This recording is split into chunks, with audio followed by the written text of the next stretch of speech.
Hello, everyone. Welcome to our new episode.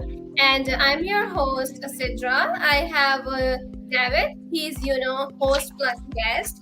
And today we have an honorable guest. Her name is Hedder Pierre-Joseph. And today we will talk on different issues with Joseph. Welcome in our show, Heather. Thank you for inviting me. You're welcome. Yes, David. Here we go.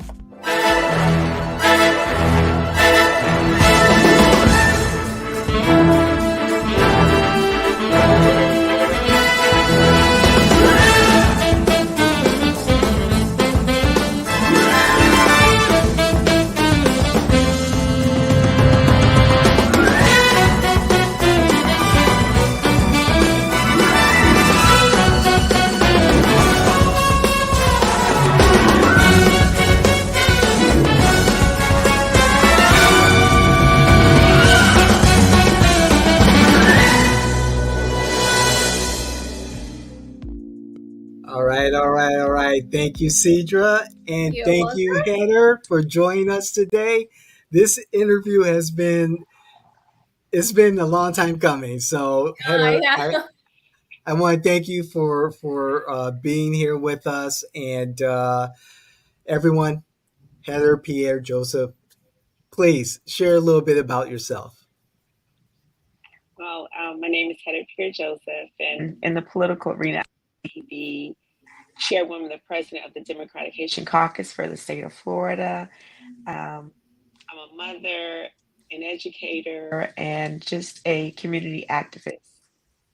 Indeed, indeed. And one of the fascinating things about you that occurred this summer was that you were a DNC delegate representing Florida in my hometown of Chicago, Oh, Illinois. wow. Yes, yes. Uh, How was that experience? Oh my God, absolutely amazing to have that opportunity to sit in that room. Life changing, right? Just to not know about what a delegate was and to find myself in that space, it was amazing. I'm sure. And you and I have had the opportunity to talk before your visit to Chicago for the DNC convention and then afterwards. And being there in Chicago with other delegates, with electeds, with, other candidates, what was it about this particular convention that couldn't be relayed over the airwaves? What was that excitement like? This was my first time as a delegate. So for me, I didn't know what to expect, but I was eager to learn and coming back to my community. So it's very important. But the excitement, it was just family. You didn't expect to see such a diverse group of people. It was extremely diverse. I meant going through Secret Service. So you would be in line with governors and mayors because everyone had to follow the same protocol. But just the unity and the excitement around VP Harris, and those who attended before shared with me, this is the most diverse convention that they had ever been to in 20 years. And after that, partied. I met that night. It was like the all-star of the political arena, and the excitement, whatever came across in the airways, we could feel the excitement. I was like, it was that plus more. Oh, that's awesome. And Heather, you shared a very intimate story with our friend Stephanie Quinn Yu from Live Fox. I'm sorry, Live Now on from Fox. And when I saw your interview, it really moved me, and it reminded me of why people do what they do, why they want to be with other people who have, great aspirations and hopes for their families and their communities. Being a member of the Haitian community here in Florida, how important was it to be in Chicago representing your community? Oh, Can you hear it- us? Yes, I can. For me, coming from such humble beginnings, right? I never say I come from a poor background. I never use that word because my culture is very rich, and my Yes. upbringing, I just feel completely blessed. But beginnings, you know how you never picture something, you never fathom, you see it. I'm just humble and grateful. And I know people get tired of me saying that, but I just feel like I have this burden or this weight. I was one of those boat kids in the 70s or 80s. So for me, for the Haitian community, boatload of Haitians landed on the coast of Pompano Beach, Florida, documented in 1973, December of 1973. I could not imagine. Unfortunately, my mother passed away. I could not imagine what those Haitian people dreamed of coming on those as yeah, refugees. I didn't know what they anticipated in America. I know they came for freedom and opportunity, as most immigrants come. And you grow up learning, okay, all you need to do is go to school, be a good, kind person, a genuine person, be self sufficient, speak English very well, right? But Yeah. this wasn't even in it. Just to find myself in rooms with, oh my gosh, I could say the legacy, right, that I leave. I can say I had the opportunity to cast my ballot for the first Indian American Black woman vice president running as a Democratic nominee. I had to sit in a room with others, and we had only about approximately 5,000 delegates to hear former President Bill Clinton, um, Hillary Clinton, Barack Obama, Michelle Obama. Stevie Wonder was sitting behind me one time. I was like, "That's Stevie," and just to find, it was never a dream. You never dream it. So I still can't put into words, but I am humble. I am grateful. And for the Haitian community, for me, this is big because my community wasn't even aware of the delegate process, or yeah, yeah, as a whole, or even being involved in the democratic process. So I am honored to kind of set the pathway. So for the next year to come, out of the total number of delegates, there are delegates from Florida of Haitian descent. Next year, there is going to be more. In the years after, there are going to be more. There are going to be more. So I'm just grateful for the opportunity as a Black woman, or just from where I come from. I'm just grateful. I want to ask a question sure. here. So, it's a very simple question. So, question is like prior to this interview, we were discussing about the what is basically the default effect theory. So, we were discussing that people usually follow the the simple thing, the easy task. They don't wanna give the tough time and take a risk. So, in your political experience, do you prefer like tough time, a risk, or the easy tasks? My life has never been easy. So for me, if it was about me, I would be, oh my gosh, somewhere else, right? Just quiet living. It's not about me. Because Mm, of my tough past, because life has not been, life has easy. been life, right? It's been Yeah. life, right? It's the other four-letter word. So for me, it's not about me. God has been Mhm. gracious to me.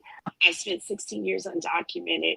I've had an opportunity, and I think my life is coming full circle with all the negative things that I've experienced is due to bad public policy, right? Yeah. Okay. um, Having a child with disabilities, fighting for that, having her. So for me, it's not about Hedder Pierre-Joseph. It's about also stepping into these spaces. And I don't do talking points, but stepping into these spaces for the other people behind me suffering. So it's not about me. So it's not, I don't look at it easy and hard. I just look at it that I have a responsibility to do my part, just like Yeah. those had a responsibility to those who are called, Yeah. to Mm, do what they're supposed to do to make it better for others. So for me, I don't see the toughness. I really don't. I don't think about it. My motivation is I've got to do something before I transition for those who are suffering. Thank you so much for your answer. And Heather, you have a tough task ahead of you. You are the chairwoman of the Orange County Haitian Democratic Haitian Caucus. That's correct, or the State Florida statewide. also correct. The statewide. Okay, and so I know for the local Democrats, it's very difficult for them to have some type of consistency, especially in the leadership in their caucuses and the membership, and just move any type of policy agenda through these caucuses. What challenges do you perceive being the chair of this particular caucus? Since our caucus was formed in January 2024, going out there, education. So it's not a challenge for us. We just need to educate. So we're not even playing yet, Okay. right? We have these grandiose ideas of where the Haitian community in Florida is going to be able to have Haitian people elected statewide. This is just not a South Florida thing, right? Where you just have a couple of Haitians, you have a in the rest of the state. This is about collective power. So we're not even there with collective power. So right now, I think it's easy because we have a 3-year plan. Our plan right now is educate, Okay. educate, educate. Unfortunately, we're in the middle of an election, but um, Yeah. I thank God for my AP background. Organizing is what I'm able to do. So I don't see it as a challenge. Um, Breaking barriers and breaking doors is never a challenge, but I am positive and I am confident, even if I don't see it. I know that the Haitian community in Florida is going to be a pivotal part in elections going forward. Our job Okay. after November is going to just be educate, educate. What is there any specific policy that you would champion through the caucus? Oh, yeah, there's a lot. The Haitian Americans have been voting, and we vote under that Black African American. But my heart is with Right. Haiti because I was born in exile. So our goals are going to be to make use our vote to benefit the interests of Haitians in America and also Haitians abroad, and that is Haiti. We don't have anything still yet, but that is a goal. Every other ethnicity votes based on the treatment in America's treatment has been awful towards Haiti. The Haitians in this country, ever since the boatload started, have always been mistreated. But the only thing back then, they were integrating. They didn't have a political. But right now, we're about 50 years in, and we have Haitian people who have assimilated, who carry the last name William Smith, Jones, Andrews, Right. and they have assimilated. And so our job as a caucus right now is to educate Haitian people to understanding that it's no longer, I feel sorry for officials because it's no longer going to be easy to get the Haitian vote by, and you know how they do, right? David, you know me, I'm very honest that you're no Yes, longer going to be able to pay somebody to come into our community and tell our people how to vote. So part of that's our right. education process right now is telling Haitians, you need to have demand, you need to have campaign promises from your local races all the way up to your national races. And so I really truly feel sorry for the elected officials because they're gonna have to find another way to they this is the urban in me. Y'all ain't gonna be able to play the Haitian community like you have been playing us because we're going to campaign or demand campaign promises. And that's good. That's excellent. And you brought up a very good point, Heather, when you stated, and correct me if I'm wrong, that Haitians don't have a separate ethnicity designation, that they're considered African American. And when I was looking at our data, our voter data file, and I was going to, prepare for the show and find out, okay, how many voters identify, as having Haitian roots. And I couldn't find it in the voter file. And then I say, okay, let's look at, Creole. How many are Creole speaking? Couldn't find that either. I was like, wait a second, something's not right here.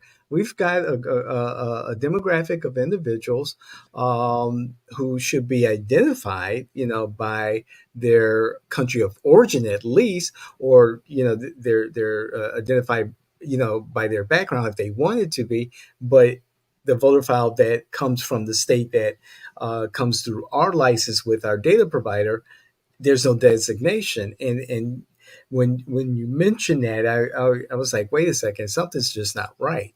And I think it kind of leads to elected officials taking for granted the Haitian American vote in our community. Correct, absolutely. And remember 2010, so I also had the opportunity of working with the census, because remember when the earthquake hit Haiti in 2010, Haitians don't know that, but the conversations behind the scenes were, they're not here, they don't exist, they don't vote. And so Right. there were a group of us tasked with, and I was in Central Florida at the time. There were, because remember, we didn't have speaking services, we had none of that, right? And we Right. were tasked with making sure that the Haitian Americans were counted. And so what we did on the census is wrote other, and then we started writing Haitian. And so then we started to be counted. They're like, okay, they're there.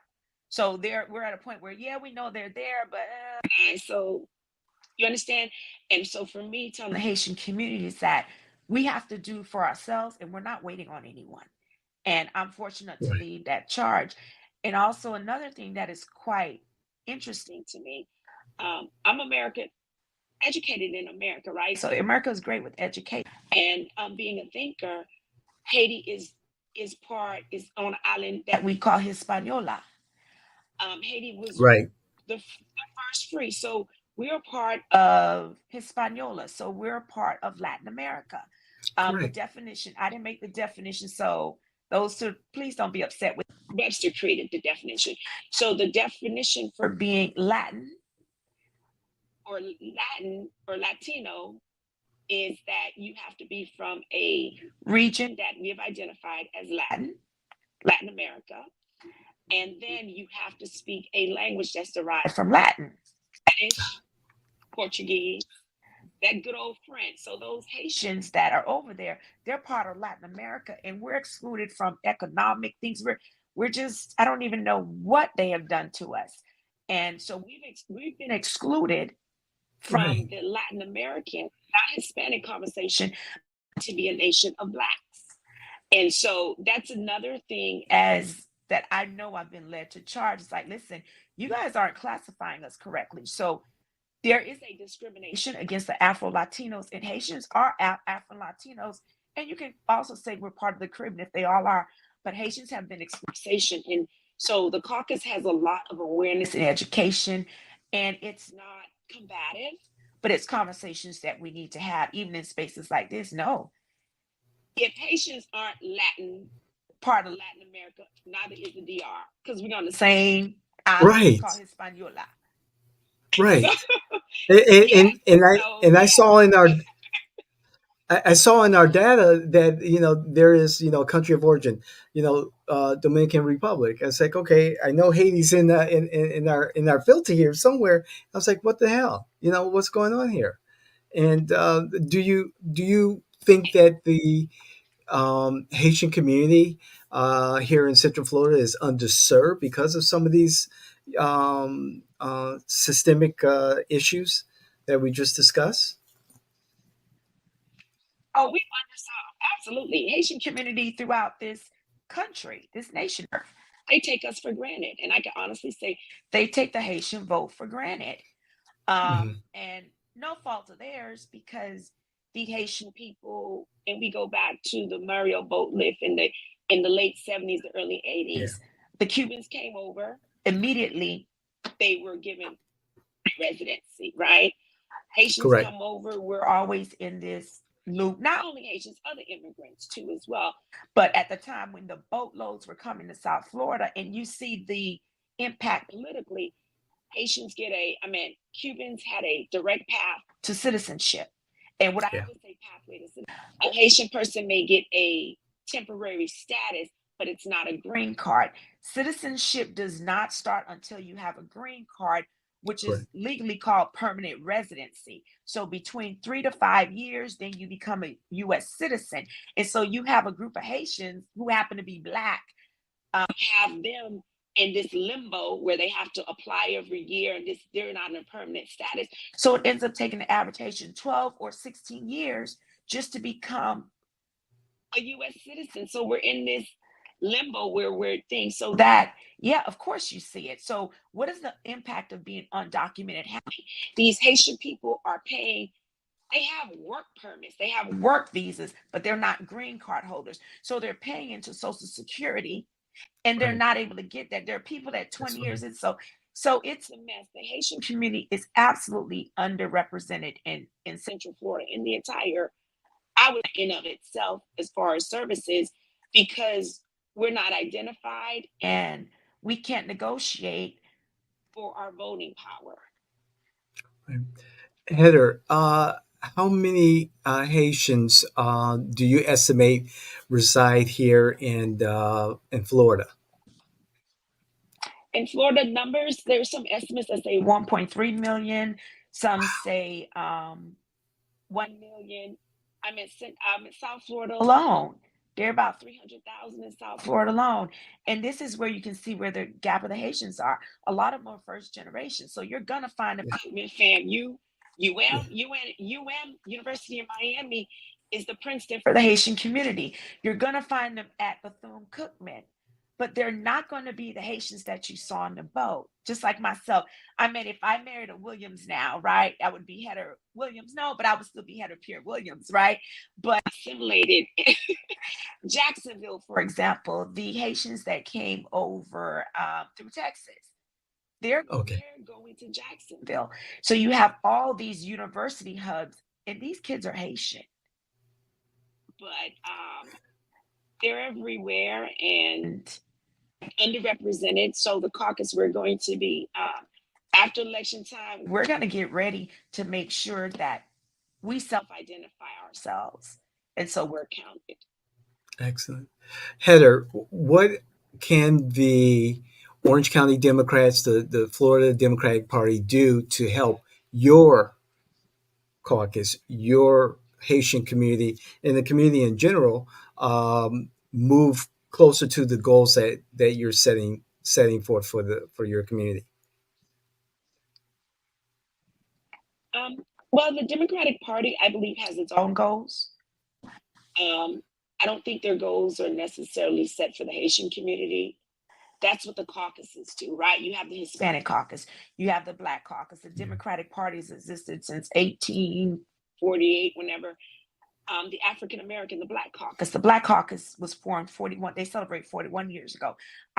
Voters become educated and to become empowered. They form the caucuses, and it is the caucuses responsibility to meet the needs of the voters. And once the Haitian community is organized and we can vote, it's two things that give you power in America: money and votes That's in right. politics. So we don't have the money, correct? And when I'm talking about millions and hundreds Yeah. of millions of dollars being Yeah. poured into elections. If we don't have that, and I'm being quite honest, we don't have the opportunity to play. But I know one thing: we have Haitians who are registered Democrats. And That's right. once we get, so the bargaining begins once we can afford to play. Right now, we're just in the room, right? Trying to gather our trips or gather our money, or if you're playing I Monopoly, gather understand. our dollars so we can play. But the expectation, and I tell Haitians all the time, you can't, any minority, or I use the word minority, but any group that is not the majority, you cannot expect the majority to help you. That's America right. teaches us this one thing: power does not concede. They're not going to help us. That's Um, correct. I agree with you, Heather. And are there other organizations that are not political, maybe are political, in the Haitian community that also have the same mindset that you hope to work with or are working with right now? no, a lot of the organizations, if they're 501c3s, they have limited. They're helping on social. They're helping on social levels. And for me, I don't see it with my American background, right? Even if I want to do voter engagement throughout the state in the 67 counties, there's not a Haitian organization that is statewide. Yeah. Caucus is the first organization that is statewide.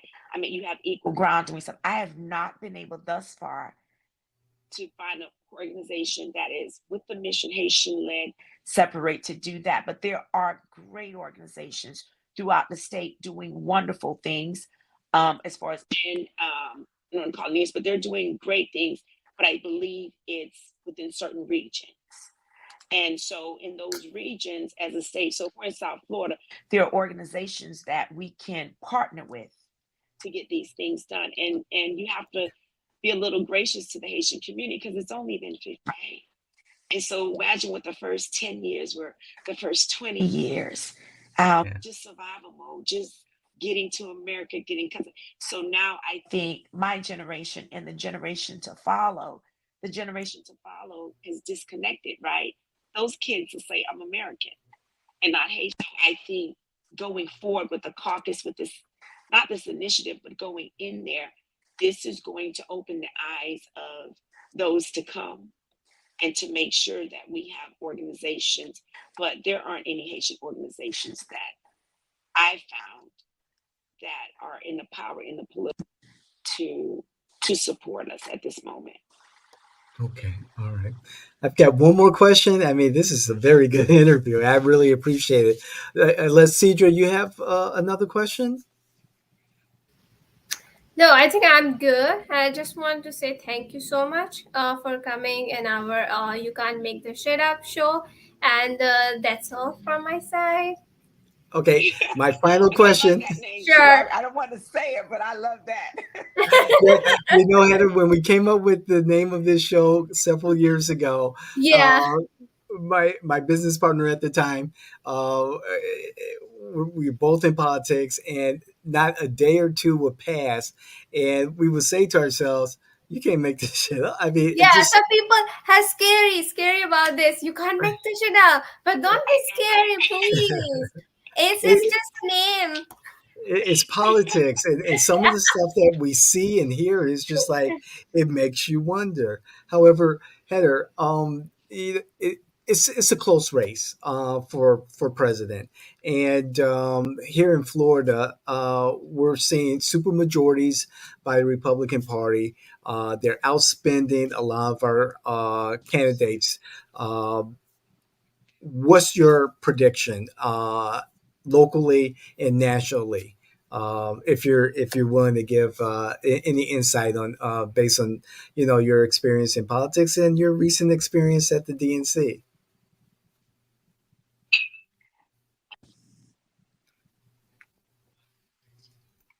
None.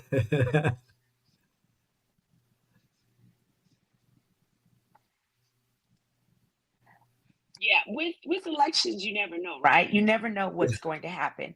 But I am hopeful. I just we at this state, America needs Kamala Harris to win. I Mhm. can't imagine what America will look like if Kamala Harris does not win. I am inspired about the number of early voters in Georgia. Um, Yeah. Wow. Did you the see that? other side, yeah. So I'm like, yes. And we are going to work. We may not, Florida is not a battleground state, right? So I'm Yeah. sorry, Florida. They're not going to put the money into us because of for the electoral college on it. So we're not going to see that. But when I think about some of the poverty on the other side, who in their right mind would want to get rid of Social Security? Who in their right mind, as immigrants, we come to this country. I come, although my parents are from Haiti, there's not a free educational system in Haiti. I was born in the Mm. Bahamas. There's not free education. Immigrants come here regardless of why, but education, every immigrant, every person that finds themselves in a lower social economic group talks about education. Who in their right mind would want to dismantle the US Department of Education? Could you imagine what the educational system is going to look back? Those two issues alone, I am frightful. And I think the other side is so outrageous, Okay. it's going to be like COVID. You remember when COVID hit? Yes, I We do. all got out because we all had our masks. We all were standing, although we were in quarantine. The former president wanted to cancel the election, extend the election. People came Yes. out. I think Americans are realizing that, listen, the number of Republicans that are supporting the Democratic nominee, Vice President Harris, is unheard of. So I look forward to our waking on November 6th, or wait, November 5th, if we through the night, and VP Harris is going to be the next first female president of the United States of America. I am a little concerned with Orange County and the issues that we have going on here with our SOE, but I of whatever barriers they put, too much is at stake. Those of us who believe in justice, those of us that believe in hope, are going to come out and are going to vote, and our numbers will be greater than those who have other plans. Excellent. Thank you. Thank you so much, Heather. Heather, where can our viewers and our listeners find you on the internet? Okay. On the internet, I'm going to send you to the Democratic Haitian Caucus website. It's the THEDACOF.org. And you can find, if you want to also find me on social media, it's under Hedder Pierre. So just type in Hedder Pierre and you'll be able to find me. Yeah, I can see your Instagram account. I found it. She's on it.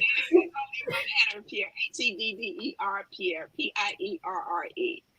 Okay. I will tag you. Okay, thank you so much. You're welcome.